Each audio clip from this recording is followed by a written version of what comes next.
DecoDolphin here, and welcome to the very first episode of Treats for Geeks. As you guys may know, I really enjoy baking and cooking, and I wanted to incorporate that part of me into my channel here. So in these videos of Treats for Geeks, I will be recreating recipes from video games, shows, animes, cartoons, whatever I can think of, whatever looks interesting. And it is my birthday, so I wanted to make something a little special. Well, it's not my actual birthday today, but it will be when this video is uploaded. Now, I absolutely love Animal Crossing, and I have been playing the games since I was maybe 12, 13, maybe even a little younger. And one of my favorite things in the game is when your mom sends you a cake on your birthday, and I think it's the cutest thing. So for this video, I will be making Mom's homemade cake.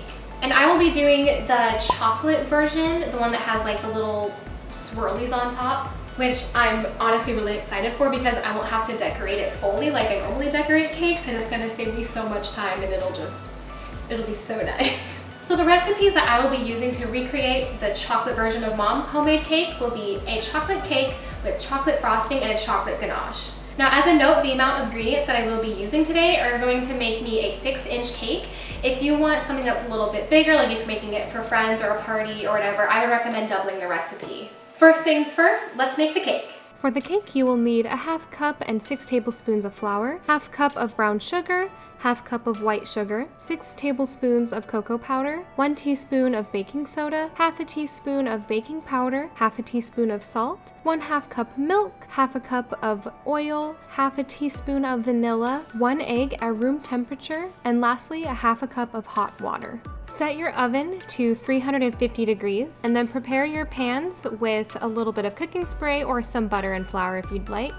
And I'm choosing to also place these 6-inch parchment paper circles at the bottom of my pans just to help the cake from sticking to the bottom. In a medium-sized mixing bowl, combine all of your dry ingredients. So that's the flour, cocoa powder, brown sugar, sugar, baking soda, salt, and baking powder. And then whisk all of those ingredients together until combined. You can smash some of the clumps if you'd like, but it's okay if it's a little lumpy. Next, in a standing mixer, add all of your wet ingredients. So that's the egg, the milk, the oil, and the vanilla. If you don't have a standing mixer, that's totally okay. You can use a larger mixing bowl and a hand mixer, or even a wooden spoon or another stirring tool if you'd prefer. And just mix those on a slow setting until they're fully combined. Be careful of over-mixing. You do not want to add too much air into the eggs. Once your wet ingredients are fully combined, slowly add your dry ingredients. So as you can see here, I'm just adding a little bit at a time, mixing it, and then adding a little bit more, mixing it again, and I'm going to repeat this process 3 or 4 times until all of my dry ingredients are fully incorporated into the wet. And don't forget to use a rubber spatula to scrape down the sides of your bowls and to check the bottom of the bowl to make sure that everything is stirred in. Now this is where you will add the hot water. Slowly pour it in a little bit at a time, just about a teaspoon or so, and allow it to mix in before adding more. This way it'll prevent from splashing over the side of the bowl, and it'll be able to incorporate better instead of not mixing evenly. And as you can see here, the batter will be really thin, but that's okay, that's how it's supposed to look. And I use a kitchen scale when I am weighing out the batter that I divide up between multiple pans. But if you do not have a kitchen scale, you can just eyeball the amount that you have in there, or you can even use something like a toothpick to measure the depth of the batter in the pan. This way your cakes will bake evenly, and you won't have to worry about one being a little undercooked or overcooked compared to the other. And now place them in the oven for 25 to 30 minutes. You may need to do less or more time depending on your elevation or your type of oven.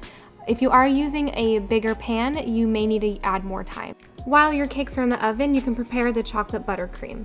For the frosting, you will need a 1/4 cup of butter that is softened or brought to room temperature, a cup of powdered sugar, a 1/4 teaspoon vanilla, 1 tablespoon heavy whipping cream, 2 tablespoons of cocoa powder, and a pinch of salt. Place your butter in the standing mixer and mix it on a low to medium speed for a few minutes until it gets to a softer consistency and it's lighter in color. Then gradually add your powdered sugar. I added mine 1/4 cup at a time. After all the powdered sugar is mixed in, add the vanilla and the heavy whipping cream. It will look a little bit thick and clumpy at first, but as you add these liquid ingredients, it'll bring the buttercream to a typical frosting consistency. Finally, add the cocoa powder and the salt and mix it for a good minute or two on a medium speed until the cocoa is fully mixed in. For me, the buttercream ended up being a little on the thicker side, so I added a little bit more heavy whipping cream to make it a softer consistency. And by now, your cake should be done. Using a toothpick or a fork if you don't have a toothpick, poke the middle of the cake. If the toothpick comes out clean, that means your cake is done. If it comes out with some batter still on it, it needs a few more minutes. Once the pans are cooled off enough, I loosened the edges of the cake with a rubber spatula and then flipped them upside down onto a cooling rack so I could peel off that backing. While your cakes are cooling, let's make the chocolate ganache. All you'll need for this recipe is 3/4 cup chocolate chip and 6 tablespoons of heavy whipping cream. This recipe is pretty easy. All you need to do is place the whipping cream into the microwave and heat it up for 30 seconds to a minute until it starts to boil. Make sure you watch it closely so it doesn't boil over or get into a weird consistency. Then take your heavy whipping cream and pour it over the chocolate chips that you've already placed into a small bowl. And then you're gonna let this sit for 2 to 3 minutes. After those 2 to 3 minutes, go ahead and use a small whisk to mix all of that up and get it into a very smooth, melted chocolate consistency. It'll be kind of close to a chocolate syrup. Now let's start decorating the cake. Prepare your counter with a piece of parchment paper and place one of the layers on top. Using a cake leveler or a serrated knife, if you do not have a leveler, gently carve away the rounded part of the top. Do this to both of your layers.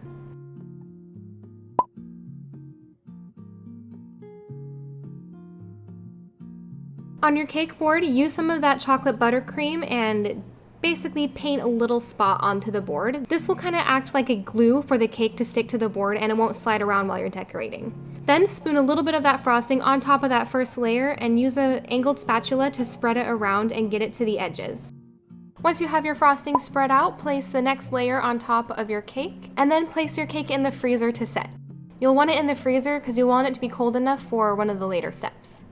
Using a pastry bag, cut a hole into the end of it that is wide enough for your frosting tip. I'm using the Wilton 1M tip. It has this nice open star shape. Place the tip through the end of the bag, make sure it's in there nice and snug, and then scoop the remainder of your chocolate buttercream. If you have a hard time doing this with just your hand, you can place the bag inside of a cup and fold the edges over, and that'll be a lot easier to scoop the frosting in. Now comes the fun part. Take your cake out of the freezer and place it back on your cake stand. And then start spooning a small amount of ganache on top of your cake. Be careful adding too much. Remember, you can always add more if needed, but it's really hard to take it away if you add it too much. And then using that angled spatula you used earlier, carefully bring the ganache to the edges of your cake until it slowly floods down over the side.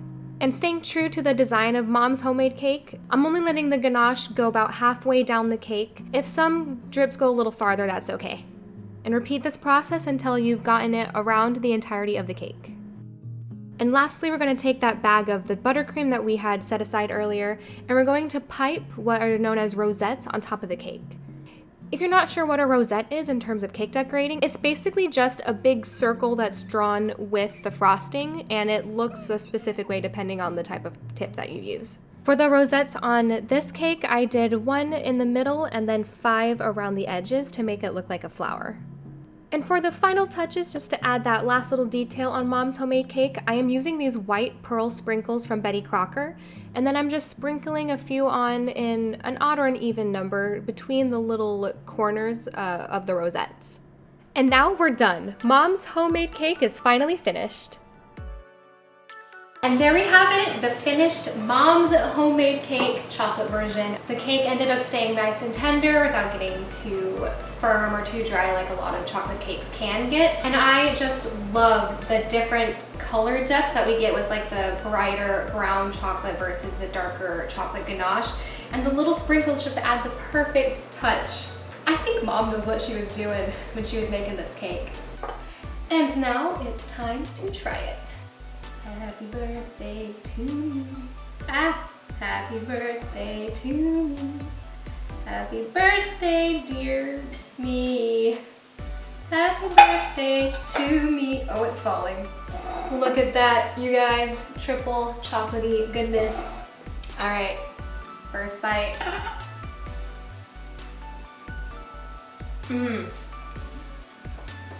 Oh my gosh.